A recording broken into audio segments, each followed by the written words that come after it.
tega. Si calcola automaticamente il 15% di, su 15 odstotkov quelle. BL1 bo Non c'è izračunal verità tukaj ridosso, in boste dobili senza povrnjene te presentare izdatke. nulla. Ne bo treba Esempio dodatno di zahtevati. spese amministrative d'ufficio possono Primer essere administrativnih spese stroškov ali generali che pisarniških vengono, stroškov so diciamo, utilizzate splošni režijski per stroški, gestire ki jih imate za čiščenje prostorov, repromaterial, vse, kar imate pač, kar je za pisarno. Sedaj gremo naprej na BL4, ker BL3 smo spustili. BL4 je malo bolj kompleksen. Stroški za zunanje izvajalce in zunanje storitve, torej outsourcing tukaj, gre za realne stroške, dejanske stroške. Kaj to pomeni? BL4, BL5, BL6 boste morali dejansko dati verodostojne računovodske dokumente, torej račune, katerimi izkazujete, da ste utrpeli te izdatke, torej strežke ali primerjave stroškov, ampak postopoma bomo pogledali vse dokumente, ki jih imate, posamezne kategorije dokumentov. V BL4 uštejemo vsi stroški, ki zadevajo usposabljanje ali izobraževanje tudi zunanjih sodelavcev, prevodi, IT sistemi, komunikacija, oglaševanje, promocija, organizacijski stroški za pripravo dogodkov.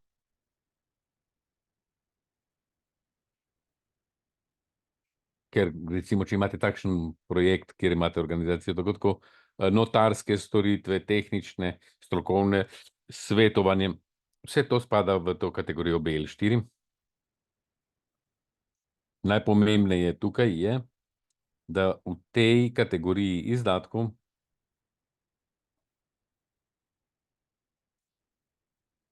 morate imeti pravno podlago za to. To pomeni, da se držimo evropskih predpisov ali nacionalnih predpisov glede javnih razpisov. In v dokumentih, ki jih vidite tukaj, ki jih morate pri poročanju tudi predložiti, imate dokumente o načinu oddaje naročila, torej kakšen je bil razpis ali je povabilo, dokumenti, pogodbe, poročila o izvedenih dejavnostih ali potrdila o plačilu računov, faktur in tako dalje, bančni izpiski, dokazila o plačilu, potrdilo o vseh ostalih plačilih, obveznostih, davčnih obveznostih, ki so povezani s tem izdatkom, ki dokazuje, da ste dejavnost opravili. Recimo, ko imate dogodek, morate imeti fotografijo, ko imate usposabljanje ali neko delavnico, imate podpisane sezname prisotnosti udeležencev in tako dalje. In če gremo naprej na BL5, ko stroški opreme, med te izdatke ali stroške spada nakup, najem katerekoli opreme, ki je predvidena v okviru projekta. Lahko imamo pisarniško opremo, strojno in programsko IT opremo, laboratorijsko opremo, pohištvo, vozila, stroji, naprave. Vse, kar pač se dejansko navezuje na ta projekt, ki ste ga prijavili. Se vas prekinem, če lahko?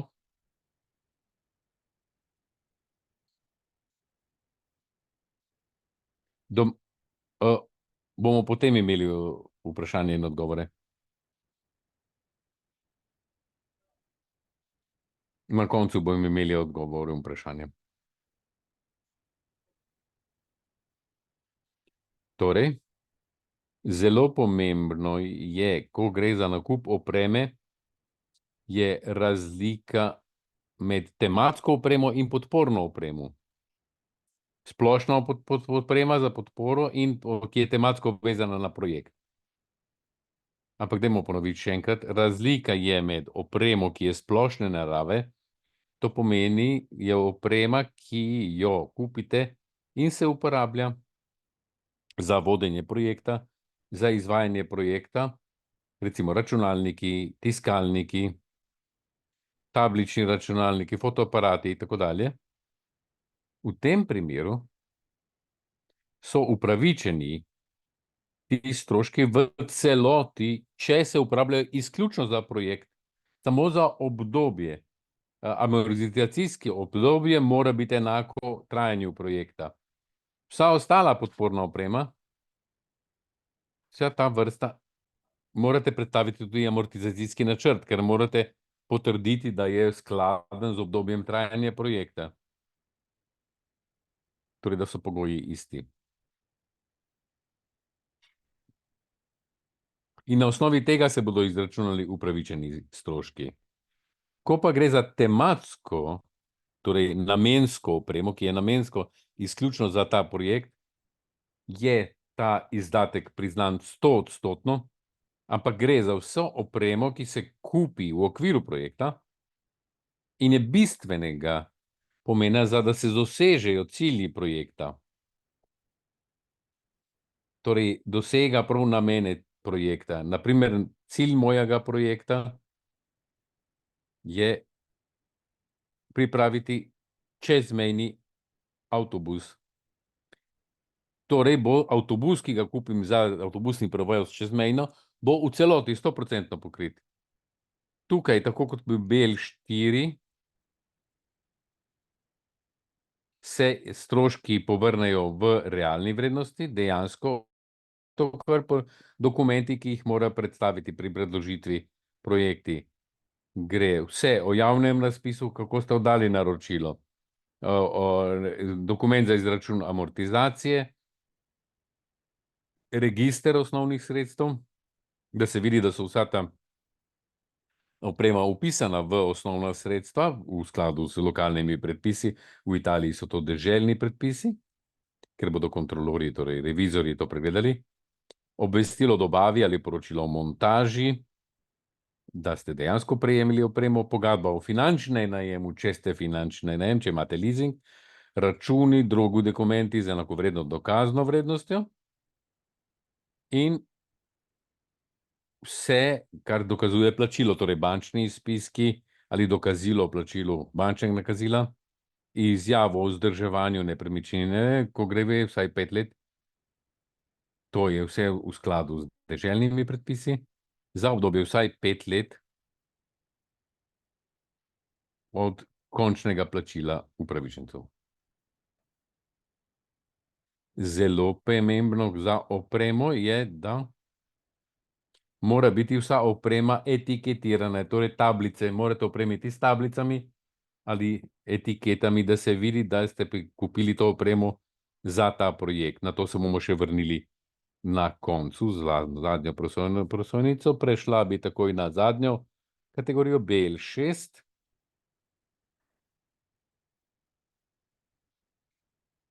Stroški za infrastrukturo in gradbena dela.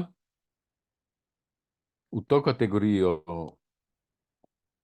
ki se priznava po dejanskih stroških, predstavljate vse izdatke, ki zadevajo nakup zemljišč, ki ne presega 10% vseh stroškov, gradbena dovoljenja, gradbeni materiale, delo, specializirani posegi, sanacija, odstranjevanje in tako dalje.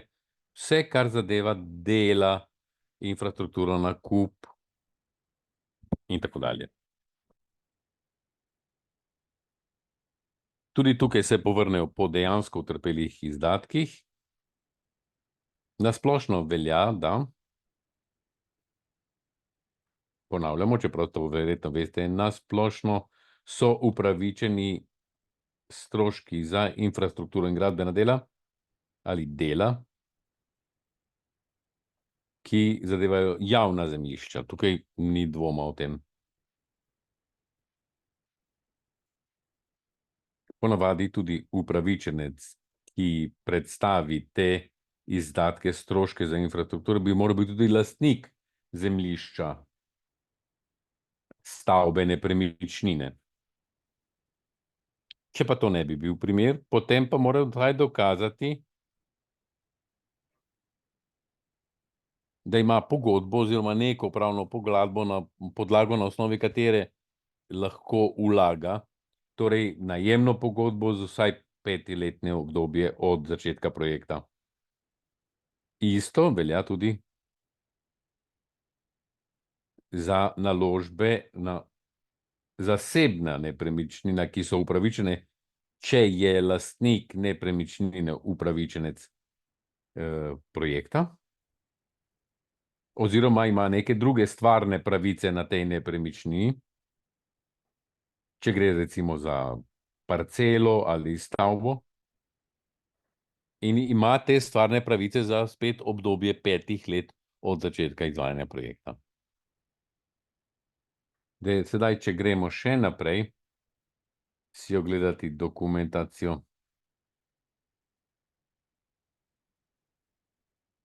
Govorimo spet o dejanskih stroških, o dokumentih, ki jih morate, torej spet o javnem razpisu, kako je bi izbral ponudnik, potrdila vseh certifikacij o tem, da ste dejansko kupili zemljišče.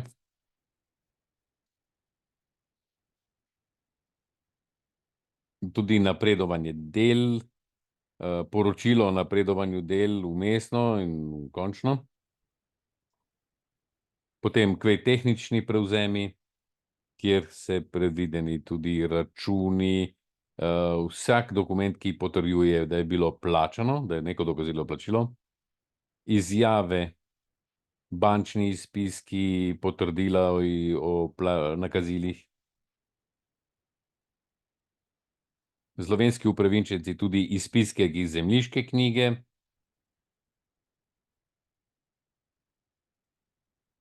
In vse ostale dokumente, ki jih predvideva zakonodaja. V priročniku o upravičenih stroških smo pripravili tudi splošne smernice za poročanje, ki jih bomo kasneje predstavili, ko se bo odprl sistem za poročanje.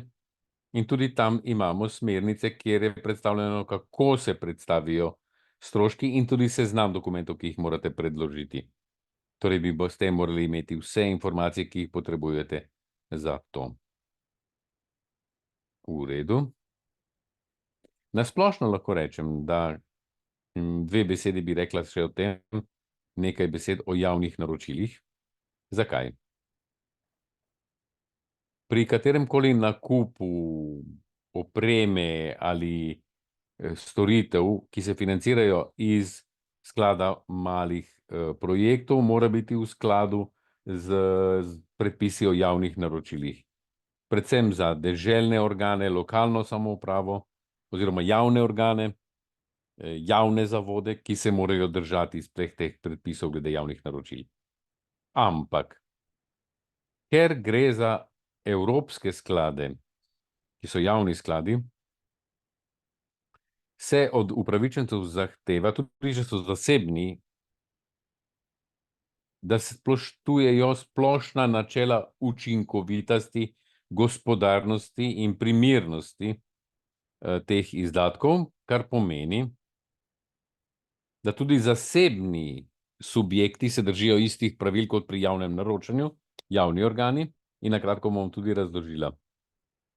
Zato, da se zagotovijo neki standardi, ki so usklajeni pri različnih postopkih za projekte, sklad malih projektov, oziroma za vse projekte, ki se financirajo iz programa Interreg, zahtevamo namreč, da se predloži dodatna dokumentacija, in sicer, ko gre za oddajo naročil do 10.000 evrov,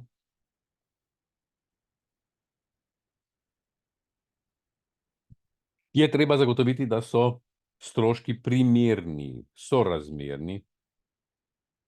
Če torej oddam naročilo do maksimalne vrednosti 10.000 evrov, recimo kupim mali avtobus do 5.000 evrov vrednosti, moram dokazati, da je strošek ustrezen. Zato se pa pripravi izjava o pregledu, o tržni raziskavi, to imate na spletni strani, kjer pač pogledam, kaj ponudniki ponujajo na trgu, za kakšno ceno, in potrdim, da je strošek bil primeren. To je obrazec za preverjanje cen na trgu.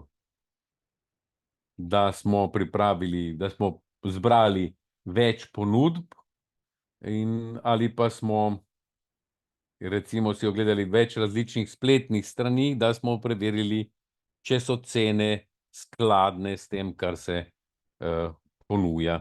Oziroma, če se to, kar se ponuja na trgu, je primerljivo s tem, kar smo dejansko tudi porabili.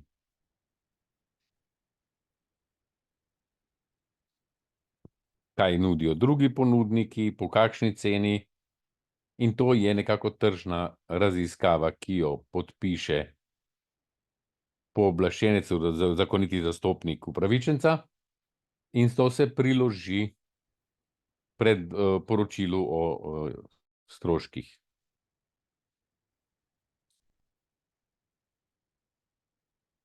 Če pa grem nazaj, da vidimo, če lahko grem nazaj.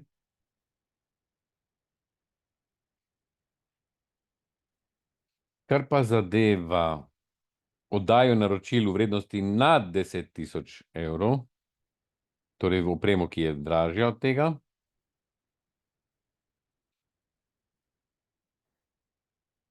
če ne veljajo predpisi Evropske unije, pomeni spet dokazati, da so opravili tržno raziskavo, torej 3 ponudbe obvezno. To velja tudi za javne organe.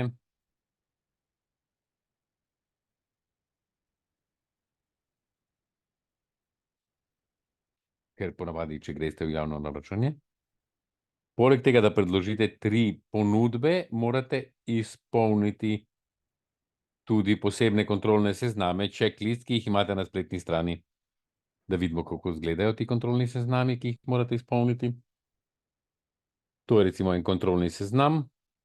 Oddaja naročila za slovenske upravičence, recimo. Zasebne ustanove, ki naročijo storitve ali dobavo opreme nad 10.000 evrov.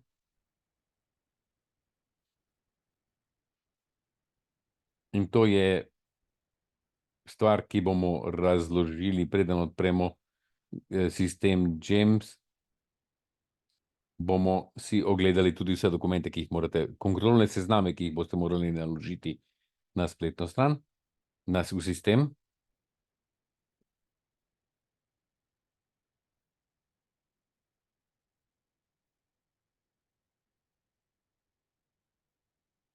Še nekaj besed.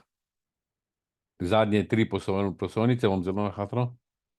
Davek na dodano vrednost, DDV. Za zasebne upravičence je DDV upravičen strošek, samo če se ni odbitna postavka. Te ne morete odbijati DDV-ja, potem je to seveda strošek. In torej, če pri FURS-u nimate tega, ne morete nimate povrnjenega odbitega DDV-ja, potem, če pa ste davčni zavedanec in torej imate odbitek DDV-ja, potem to ni izdatek, ki se priznava. Za italijanske upravičence spet date izjavo, zakoniti zastopnik upravičenca da svojo izjavo, kjer izjavlja, da nima odbitnega DDV-ja, medtem ko Slovenci pridobijo potrdilo od FURS-a, ki ga predložite pred prvim poročanjem, če ste zavezanci ali ne. Še nekaj besed.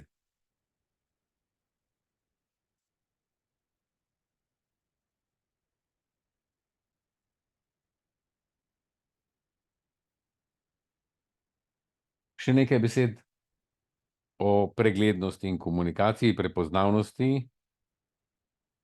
To je zelo pomembno, če ste bili na zadnjem sestanku o komunikaciji, ki smo ga že organizirali. To ni nič preveč novega. Vsi upravičenci morajo izkazati, da se izvaja projekt v okviru programa Interreg Italija Slovenija, prispevati k prepoznavnosti EU na terenu pri vseh vrstah obveščanja prepoznavnosti projekta. Na spletni strani imate dostop do logotipov, da je pač program Interreg Italija Slovenija sklad za male projekte. Potem morate tu vi navesti kratico projekta, odvisno tudi od celostne grafične podobe, ki jo imate pri projektu. Lahko pa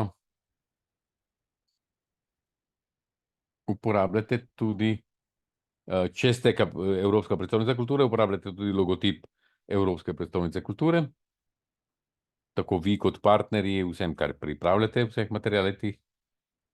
Ampak spet to mora biti manjši logotip kot zastava Evropske unije. To smo vam tudi že vse razložili. In bo tudi del smernic za komunikacijo na spletni strani ali na priročniku, ki je na voljo na spodnji povezavi, glede celostne grafične podobe, in tudi v smernicah se navezujemo vedno na to. Zelo na kratko, da vas spomnim tudi revizorje, kaj so najpogostejše napake. Je sledljivost izdatkov projekta, pri čemer se uporabljajo posebne kode, kjerkoli, povsod, na vseh računih in na vseh dokumentih je treba nujno navesti te kode. Koda KUP, te ste jih prej že prijeli ali boste še prijeli. In v pogodbi o financiranju projekta boste imeli navedeno to kodo, ki zadeva točno vas projekt, KUP. Če še niste dobili pogodbe, boste dobili v kratkem, in to kodo KUP boste morali navajati. Tudi kratica projekta, ker mora biti jasno, za kateri projekt gre. In kot sem že rekla, tudi pri celostni grafični podobi je to pomembno, da na tiskovinah, recimo, da imate vsega tega. In tudi na dokumentih pa morate imeti vsaj KUP in kratico pa vsaj. In to bi bilo vse. Sedaj prejdemo na najpogostejše napake. Tukaj bodo govorili revizorji, slovenski revizorji ali prvostopenjski nadzor, katere so najpogostejše napake. To se bodo preverila v zadnjih poročilih in vam bodo predstavili najpogostejše napake, da se izognemo temu, da bi pri novih projektih prihajala vedno do istih napak. Da tudi stari, ki so v projektih, ne bi ponavljali vedno istih napak. Zato bi sedaj predala besedo najprej računovodskim servisom, torej kontrolorjem, ki bodo odgovorili na vaša vprašanja. Potem pa bi dala več prostora za vprašanja in odgovore. Malo bomo mi odgovorili na vprašanja, malo kontrolorji. Kdorkoli pač ima boljše odgovore na to specifično vprašanje. Hvala, torej, in predajam besedo slovenskemu kontrolorju.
Odlično, hvala.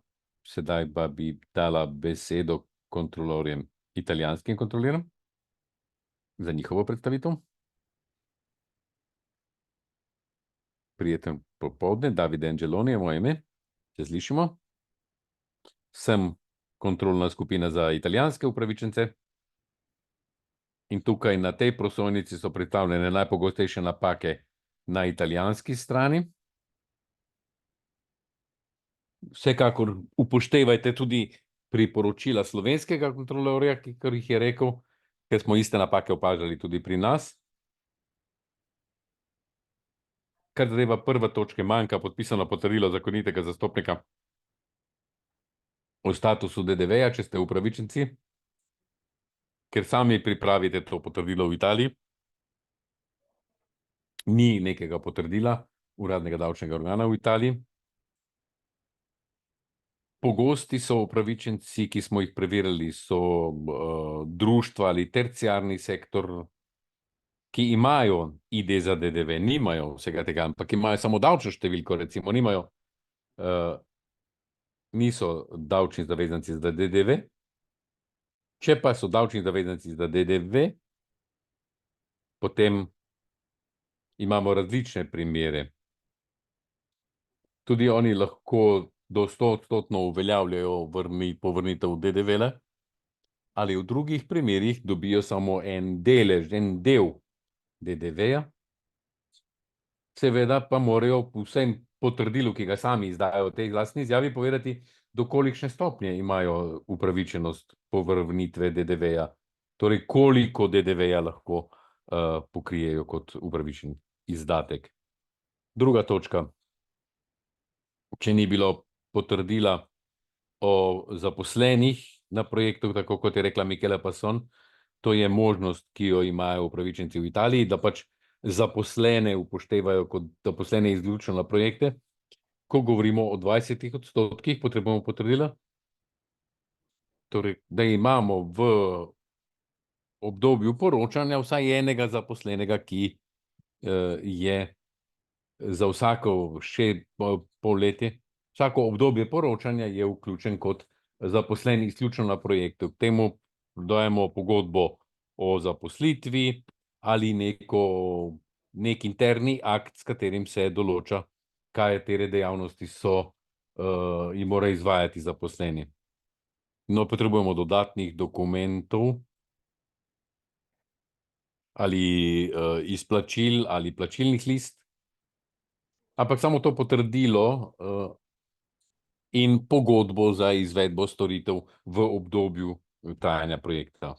Naslednja točka, točka 3, zadeva stroške, ki zadeva zunanje storitve, zunanje svetovanje, prejemanje računov za infrastrukturo in tako dalje. Pogosto se namreč zgodi in priporočilo tukaj je, da sklenete še pred nakupom izvedbo, da sklenete pogodbo o nakupu opreme ali izvedbo storitve, da lahko čim bolj formalno imate tudi vse doročeno. Ko gre ponavadi za nakup manjše vrednosti ali nakup v velikih trgovinah, kjer ne morete vedno dobiti originalnega računa, ampak na splošno se zahteva, da predložite pogodbo ali neko pravno podlago za vsak nakup, da se potem lahko to dokumentira, da gre za nakup opreme ali zunanjega svetovanja ali za infrastrukturo. Četrta točka je, ko manjka poročilo o opravljenih aktivnostih, ko nimate dokazul o naslednji po nakupu opreme, po izvedbi storitve.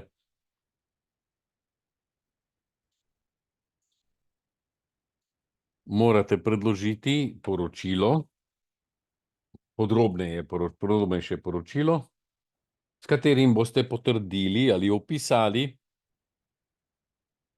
dejansko opravljene dejavnosti. dokaz, da se so določene aktivnosti izvedle, tudi če se le da. Tudi obdobje, kdaj je bilo recimo nakazilo opravljeno.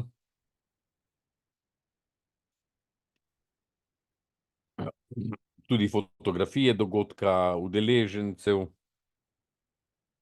katerikoli dokument, s katerim lahko dokažete pač, da je dejavnost bila dejansko izvedena. In zadnja točka, dokazila o pravilnem izpolnjevanju obveznosti glede DDV-ja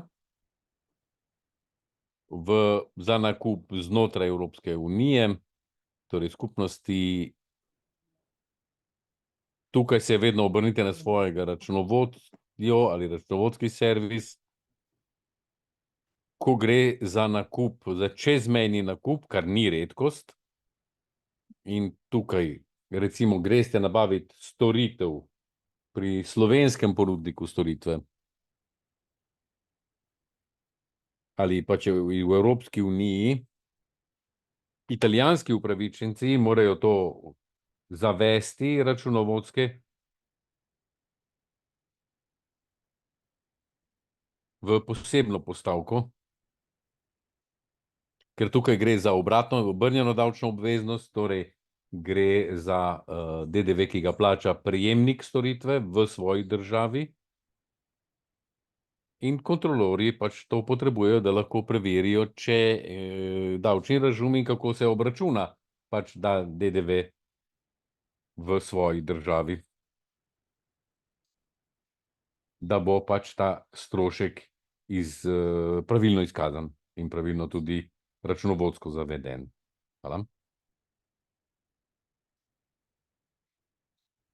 Odlično, hvala. Jaz bi sedaj rekla, da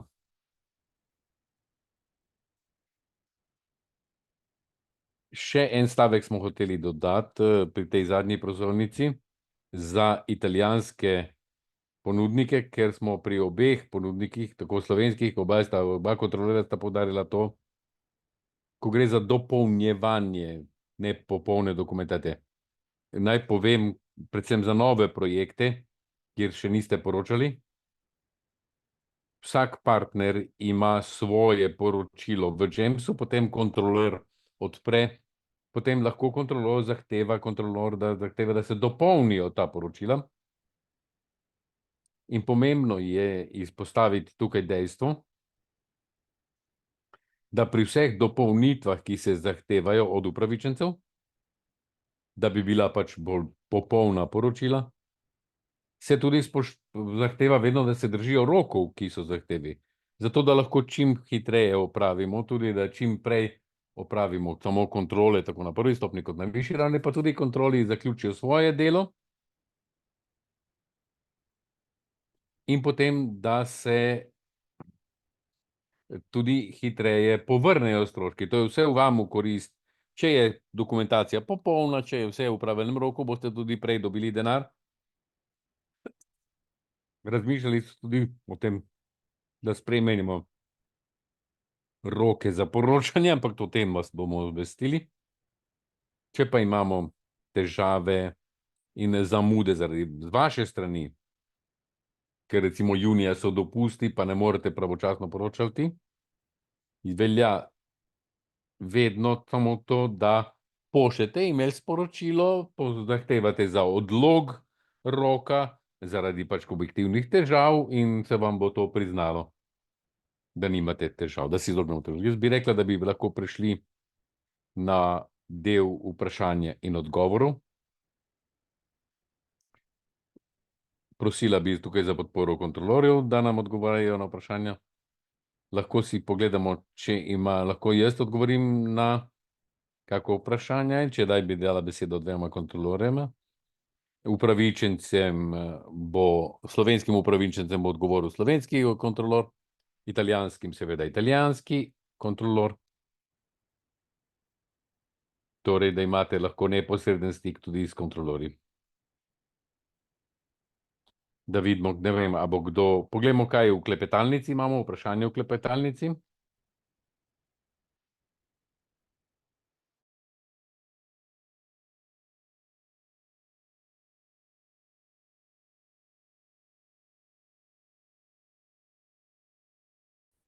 Začnimo torej od začetka. Odgovoriš na vse ali samo Slovencem? Bom samo Slovencem.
Ali rabimo tri ponudbe ne ponudimo tri ponudbe.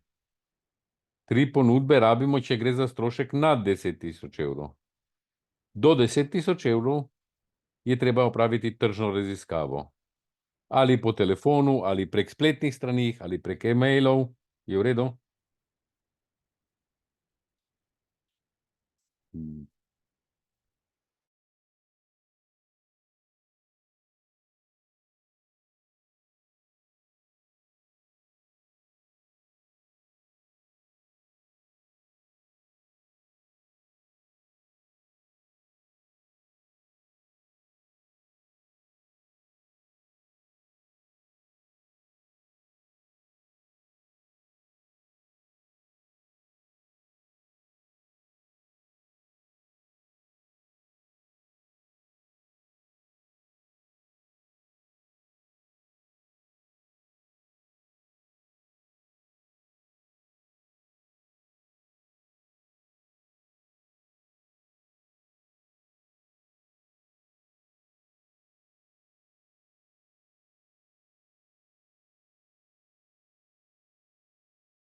Gorska skupnost Karnja.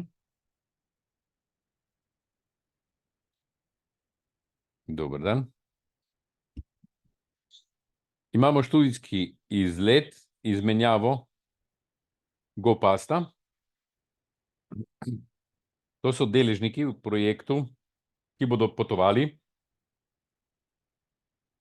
in bodo obiskovali različne proizvodne obrate, spoznavali kraje. V nekaterih primerih bi te udeležence popeljali kuharje, proizvajalce, društva, združenja, ki jih zanima zaščita teh tipičnih izdelkov. In torej ponavadi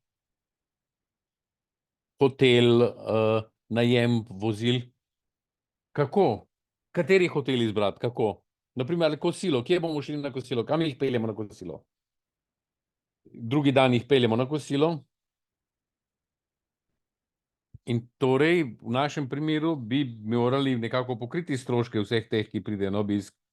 Mi smo javni organ, bomo dali javno naročilo in bomo tem ljudem, ki jih imamo za strokovnjake na tem področju, in bomo njih vprašali, kam se gre, jih poprosili, da neposredno plačajo račun v restavraciji in potem jim povrnemo stroške na osnovi računa. Lahko na osnovi računa, navadnega računa, ki ga dobijo v restavraciji, ni originalen račun, je računček. Ampak njihova storitev ni povrnjena, ni pokrita, ampak bi jim radi ja, v Italiji lahko seveda udeležence je isto kot zunanji svetovalec, zunanji sodelavec.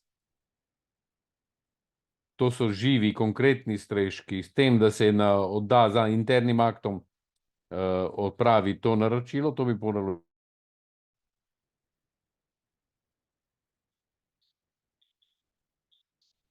In v tem primeru, ko gremo recimo vračati potne stroške, najamemo minibus za 9 ljudi, nas je 11, in nekdo se odloči, da pride z nami, še za nami avtomobilom.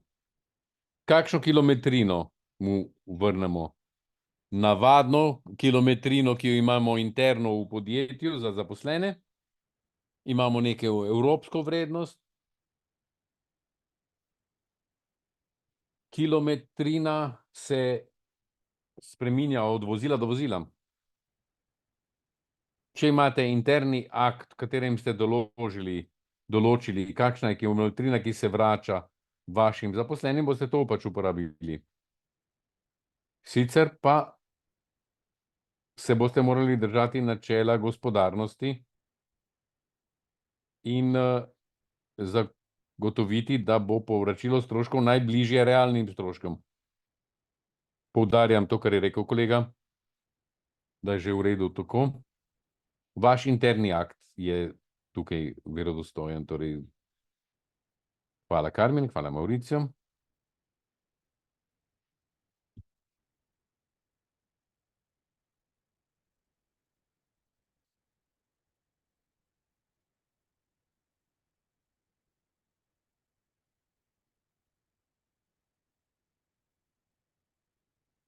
Imamo še kako vprašanje?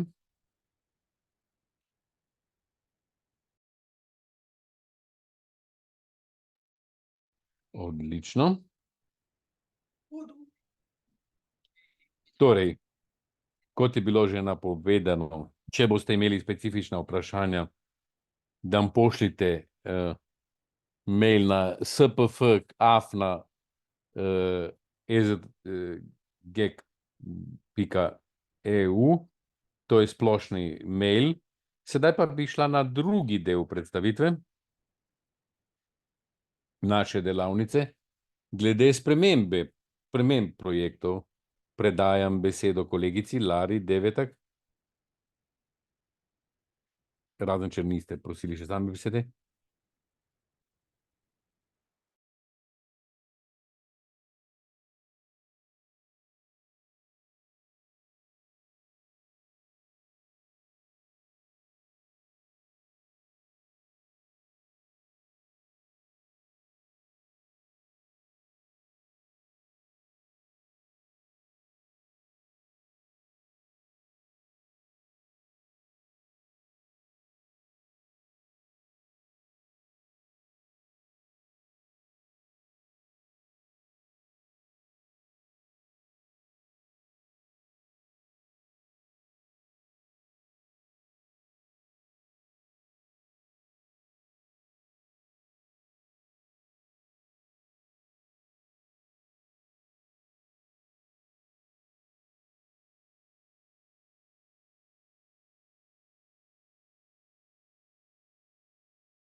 Še eno vprašanje bi imela, če lahko.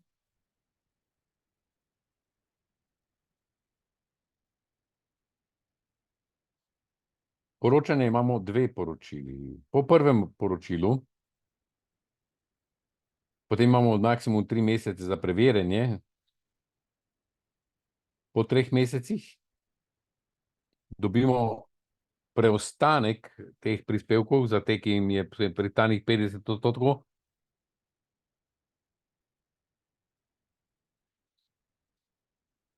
Kar zadeva financiranje, tega nismo vnaprej rekli, hvala za vprašanje.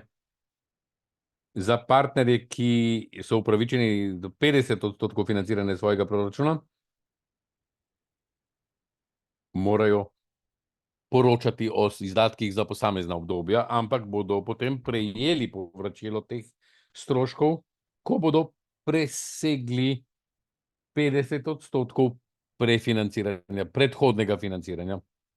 Torej, ko boste presegli ta prag avansa, ki ste ga dobili za izvajanje projekta, potem boste začeli dobivati nazaj povračilo stroškov.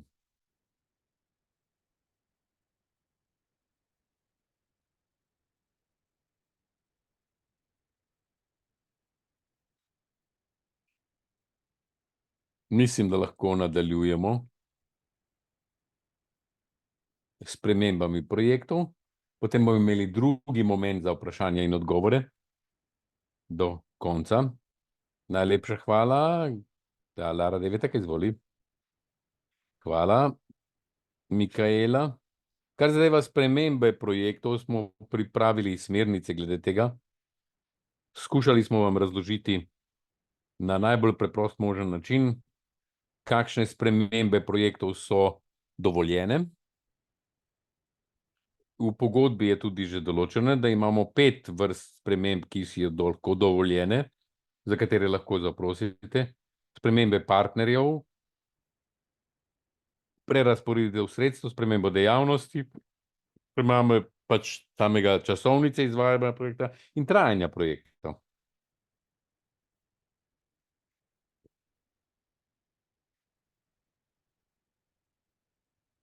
Ko gre za spremembo partnerjev, imamo dve vrste. Eno je, da gre en partner zapusti partnerstvo in se ta sredstva premaknejo na preostale partnerje. To spremembo se lahko zgodi samo pri projektih, ki ne presegajo vrednosti 50.000 evrov, ker samo do 50.000 evrov imamo lahko samo enega partnerja. V drugem primeru, če pa izstopi partner in sočasno vstopi novi nadomesten partner, pri čemer pa ostaja vedno ta obveznost, da morate imeti čezmejne partnerstvo. Torej, en partner mora biti slovenski, en partner mora biti italijanski. Pri tej spremembi se morate izpolniti ta obrazec za spremembo partnerstva, ki ga pošljete izpolnjenega na naš naslov, ki smo ga navedli, spetno spf@euro-gov.eu, in se to lahko zgodi enkrat v trajanju projekta. V tem primeru mora vodilni partner zagotoviti, da bo prevzel stroške drugega partnerja in bo pokril vse stroške. V drugem primeru pa mora vodilni partner zagotoviti, da bo novi vstopajoči partner izpolnjeval iste pogoje kot partner, ki je izstopil. Druga sprememba, vrsta sprememba je sprememba v razporeditvi sredstev 3 kategorije. Prve spremembe so, ko gre znotraj iste kategorije odhodkov, kjer ni treba posebnega sporočanja, ampak samo obvestite v samem poročanju o tem. Tukaj imamo na primer primer, ki ni popolnoma jasen. Tukaj je en primer. V BL4 je pač izbrano nekaj cenejšega in v BL4 smo dejansko spremenili vrednost ko gre za poročanje tega izdatka, bomo dodali to spremembo, da se je strošek prilagodil, ampak smo ostali znotraj iste kategorije, torej znotraj BL4. Drugi primer finančnih sprememb je prenos, prerazporeditev sredstev iz ene kategorije izdatkov v drugo kategorijo znotraj enega proračuna, enega samega partnerja, če ne presega 30% skupne vrednosti projekta. Tudi to tu ni potrebna predhodna odobritev EZTS-ja, ampak morate to o tem obvestiti EZTS prek obrazca, ki smo ga prej že videli. In to pošljete do 15. maja oziroma 15. novembra, torej 2 tedna pred končnim obdobjem za poročanje, da imamo tudi mi na EZTS dovolj časa, da preverimo, potrdimo, vnesemo v sistem JAMES, preden se odpre možnost poročanja. Pri tem obrazcu gre za spremembo stroškov, ki jih boste dali potem v končno poročilo. Tu smo pripravili en primer, recimo.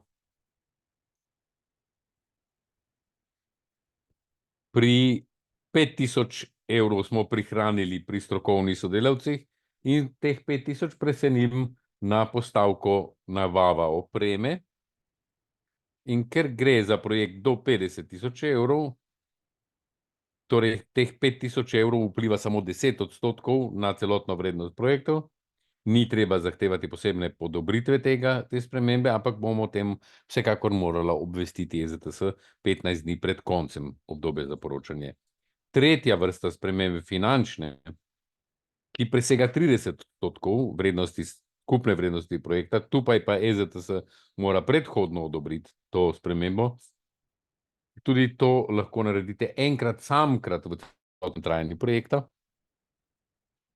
ker gre za male projekte, torej 30% je kar precejšnja vrednost projekta. Tukaj smo predvideli še en primer, recimo, da sem 5000 evrov smo iz BL4 premaknili v BL5, 10.500 iz BL4 v BL preselimo v BL6, sprememba bo vplivala na 31% skupne vrednosti projekta, torej izpolnim obrazec, predhodno ga pošljem EZTS, ki ga mora odobriti. Gremo na tretjo spremembo dejavnosti, aktivnosti v okviru projekta. Tukaj imamo tudi 2 vrsti, manjše spremembe, kjer ni treba zahtevati predhodno potrditev, ampak samo obvestiti EZTS o tem v komentarjih pri poročilu. To gre za manjše spremembe. Datum ali kraj dogodka, ki ne spremeni nekako narave dogodka ali bistvene narave projekta. Medtem ko imamo tudi večje spremembe, to je pa drugi primer, ko se močno spremeni sama dejavnost, sama vsebina projekta, te pa je treba tudi ustrezno utemeljiti na obrazcu za beleženje in izračun spremembe. Recimo, da ste predvideli, da boste imeli predstavo, ampak namesto iz organizacijskih razlogov nimam več predstave, ampak bom imela delavnico, gre za bistveno spremembo vsebino in to je treba EZTS vnaprej obvestiti o tem. Če pa gre za spremembo, bi morali imeti dogodek, ne vem, v parku, ampak v parku zdaj potekajo dela, zato bomo premaknili kraj dogodka. To ni večja sprememba, to je samo dovolj, da obvestite EZTS o tej spremembi in to je to. Spremembe pri časovnici dejavnosti. To se zgodi, kadar se dejavnost premakne v drugo obdobje poročanja. Imamo razdeljen projekt na polletja in eno dejavnost sem predvidela v enem polletju, potem pa se zgodi nekaj, zaradi česar moram to dejavnost premakniti v naslednje obdobje poročanja. Če ostane v istem obdobju, ni treba. Če pa premaknem v drugo obdobje poročanja, moram o tem obvestiti EZTS. Tudi tukaj utemeljim tako, da je dejavnost A1.1, ki smo jo predvideli v obdobju X, se je razširila ali premaknila v drugo obdobje in v tem primeru, če gre za prerazporeditev sredstev tudi zaradi te premaknitve, bom to morala ustrezno utemeljiti in nakazati. Zadnji spremembe trajanja projekta, lahko podaljšate trajanje projekta, vendar samo, če spoštujete maksimalno trajanje projekta, kakor je razpisano v razpisu.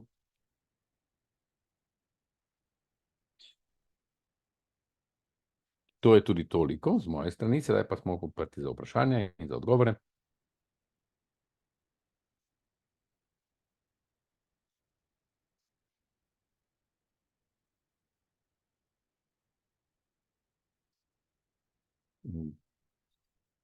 Da vidimo, če imamo kako vprašanje v klepetalnici. Nimamo v klepetalnici, imamo pa se kako dvignjeno roko. Katunar 4704. Glede obdobja izvajanja projekta in torej povezani izdatki oziroma stroški. Pri prvem poročanju smo zagotovo naredili napako, ker nismo napovedali, da gre za premikanje določenih dejavnosti v naslednje obdobje. Mi se financiramo kot projekt iz prvega razpisa, ampak smo imeli krajše obdobje, ker smo bili naknadno financirani in nismo bili prepričani, da je treba o tem poročati. A lahko te spremembe sporočimo tudi v poročilu v obdobju za drugo poročanje?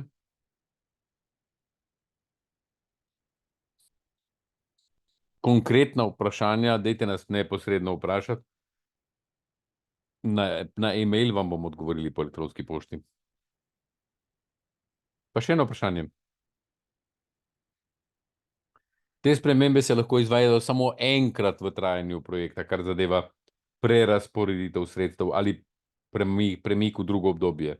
Ena sama sprememba iz prvega v drugo obdobje, ki presega 30%, potem pa lahko v tretjem in četrtem obdobju zahtevam spremembo v obdobju poročanja. Sprememba, ki presega 30% vrednosti projekta, lahko v celotnem trajanju projekta se zgodi samo enkrat. Vključno potem tudi s spremembo časovnice,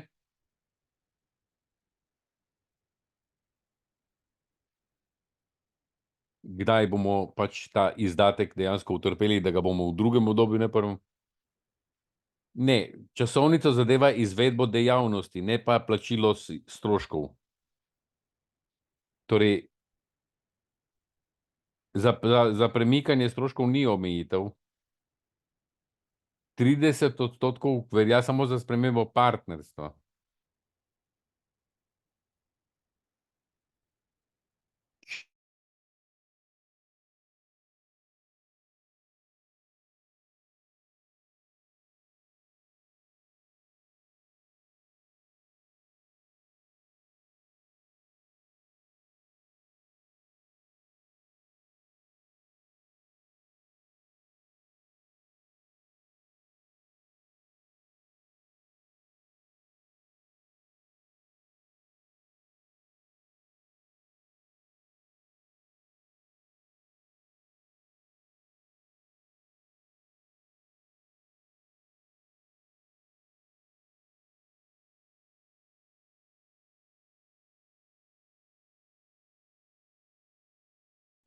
Hvala, to je bilo zdaj jasno, ja.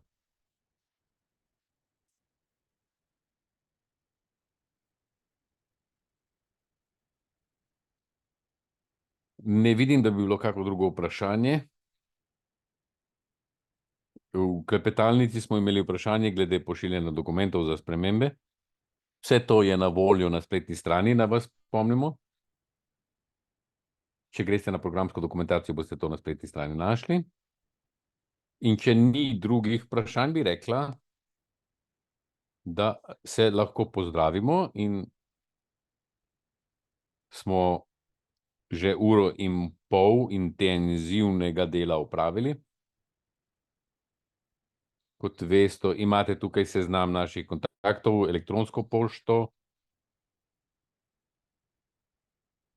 eurogo.eu, SPF, spletna stran, telefonska številka v urnikih, ki so navedeni, uradne ure, ki jih imamo navedene, in bi rekla, da je to tudi vse. Najlepša hvala vsem udeležencem te delavnice. Zahvaljujemo se tudi vsem za vaše delo in prijetno popoldne, naredite si lep večer. Hvala. Ja.